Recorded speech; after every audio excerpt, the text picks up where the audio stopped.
bonjour tout le monde. Sean Clément ici, Royal Québec, à la fabuleuse ville de Québec. Mon Dieu, qu'on est chanceux d'avoir un site magnifique comme on a, avec un parcours. On n'a pas une maison de construite sur le parcours. On a la Sainte-Paix. On a eu un fabuleux tournoi de fin de saison hier.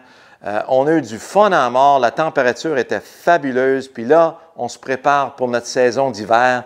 Elle va être du tonnerre. On a 21 sessions de cédulés au courant de l'hiver pour vous amener les bons fondamentaux, une plus haute vitesse et une plus haute compression sur votre balle pour aller chercher plus de distance, plus de pénétration dans vos trajectoires, plus de contrôle, plus de constance. Et finalement, dans notre dernière session, vous préparez les 7 dernières.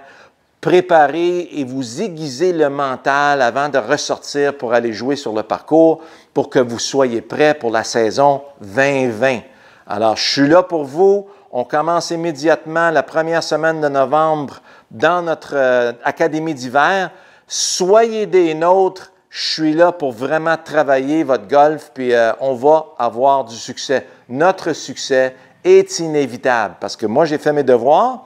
Puis vous, vous avez 2 bras, 2 jambes, puis vous êtes assurable, donc on va avoir du succès. OK? Alors aujourd'hui, une question que j'avais, c'est, hey, les bras là, dans le golf, est-ce qu'ils sont actifs ou passifs dans le swing de golf? C'est-tu comme des nouilles de spaghettis mouillées ou bedon, est-ce que je devrais me concentrer à placer mes bras quelque part dans mon swing? Et la réponse est aucune des réponses, OK? Alors, tu sais, c'est aucune des réponses ci-dessus. Comment ça marche? Alors, si je vous donne une tâche particulière, je vais vous représenter une couple de tâches ici. Admettons qu'on joue au tennis. On a des bons joueurs de tennis dans notre membership ici au Royal. Alors, j'ai ma belle raquette Owen Davidson hein, de mes jours quand j'étais au secondaire. Maudit que j'ai eu du fun avec ça. Alors, si, mettons, je me prépare à faire un service, puis c'est mon premier service dans la boîte de service, puis là, je me prépare à vraiment l'assommer, cette balle-là. Alors, je l'élance, puis à travers l'impact, il va y avoir un certain montant de compression à travers mon bras. Ce n'est pas que mon bras est actif ou passif. Mon bras fait partie d'une chaîne kinétique. OK? La chaîne kinétique humaine. Alors, si, mettons, je voulais faire sauter une pierre plate sur l'eau, j'ai mon étang, j'ai ma pierre plate. La première chose qui va se passer, c'est que le cerveau a besoin d'aller chercher le sol avec mon pied d'en avant. Attendez une seconde. On rallume ça. Ah oui. Bon, voilà mon éclairage. Alors, j'ai ma pierre plate, puis je m'en vais par là. Mon cerveau, il faut qu'il aille chercher le sol. Il utilise le sol pour m'enlever du chemin pour que j'aie accès à mon étang. Sinon, je me frappe. Alors, ça fait partie d'une chaîne kinétique. Que je lance par en haut, que je lance par en dessous, c'est la même chose. Alors, un bon coup de raquette, un forehand ou un backhand, ça implique une chaîne kinétique. D'accord? Alors, votre bras fait partie d'une chaîne kinétique. Alors, si, mettons, je voulais avoir un coup, un deuxième service, puis mon deuxième service, comme de raison, il y a plus d'effet de rotation dessus, bien, c'est une balle qui est beaucoup plus brossée, moins de compression, un tonu différent au niveau du bras. Alors, oui, il y a peut-être un petit peu de manipulation, mais ça fait encore partie d'une chaîne kinétique, mais c'est une chaîne kinétique avec une saveur différente. Alors, si, mettons, je joue au baseball, alors je m'apprête à faire un coup de circuit entre le premier et le deuxième but, puis j'attends ma balle, puis là, je vois une balle que j'aime beaucoup. Hey, je rentre dedans, puis il va avoir un tonu très spécifique à travers mes bras, c'est à travers le corps au complet, versus un petit bunt. Hein? Je vais juste y enlever un petit peu de compression pour que le receveur et le lanceur ils se battent un petit peu pendant que je m'en aille au premier but. Alors, il y a un tonu très différent à travers mes bras avec ça. Votre machine, elle fonctionne à 40 millions de bits d'information à la seconde. Vous êtes Pinocchio sans fil. Alors, pour moi, de vous dire, « Hey, les bras, il faut que ça soit passif, il ne faut pas les utiliser. » Mais comment tu fais ça? Ou ben donc, il faut que tu places à une certaine place. Ben, là, je commence à mettre des fils sur Pinocchio où est-ce qu'il n'y en a pas de besoin. OK? Alors, ce qui est important, c'est que je vous donne une tâche spécifique et une situation spécifique. D'accord? Alors, si, mettons, j'ai mon coupe-herbe, puis je suis en train de couper un gazon qui est sec, qui est éparpillé, qui est pas dense.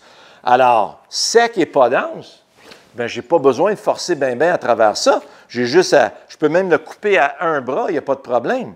Mais mon bras fait encore partie d'une chaîne kinétique.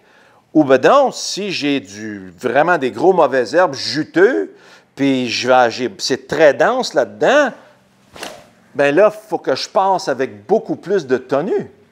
Alors, c'est la même chose avec un marteau ou une masse.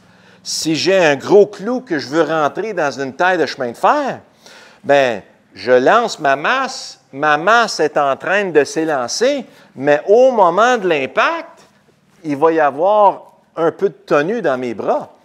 Si ma job à temps plein, c'est de faire ça 8 heures par jour, bien, mon tenue va être bien différent de « Hey, dépêche-toi et rentre ton clou avant que le train arrive ». Alors là, je vais avoir beaucoup plus d'intensité dans mon mouvement. Donc, j'ai mon fer 8. Puis comme vous voyez, un fer 8, là, c'est comme un coupe-herbe. J'ai un pissenlit à couper par là. Mais mon fer 8, lui, est à peu près 165 verges dans les airs carré. Alors, mettons, là, j'ai 165, un petit vent dans le dos, le verre surélevé. Je suis sur le 13e du Québec. Alors, j'ai besoin d'un petit peu d'intensité dans mon swing. Alors, j'ai ma tige de pissenlit, puis là, je vais passer à travers avec plus d'intensité. Là, j'ai 170 carry dedans, puis j'espère que je n'ai pas passé par-dessus le verre, versus, j'arrive au premier trou, je suis à 150 verges, mais j'ai un petit vent d'en face, je suis entre deux clubs, mon fer 9 n'a pas assez, mon fer 8, il en a trop. Alors, je vais prendre un petit fade avec mon fer 8, juste un petit peu à gauche de ma cible, puis avec un beau petit tenue. Alors, une belle petite balle. Tiens, regardons ça, 150. On avait 159 total, 150 carry. Alors, je suis allé de 170 à 150 avec un tenue différent parce que ma tâche qui était la même, j'avais une situation qui était très différente. Petit vent d'en face entre deux clubs versus, hey, j'ai le bon club, mais il faut que ce soit un swing qui se présente puis qui est tout là, qui est allumé.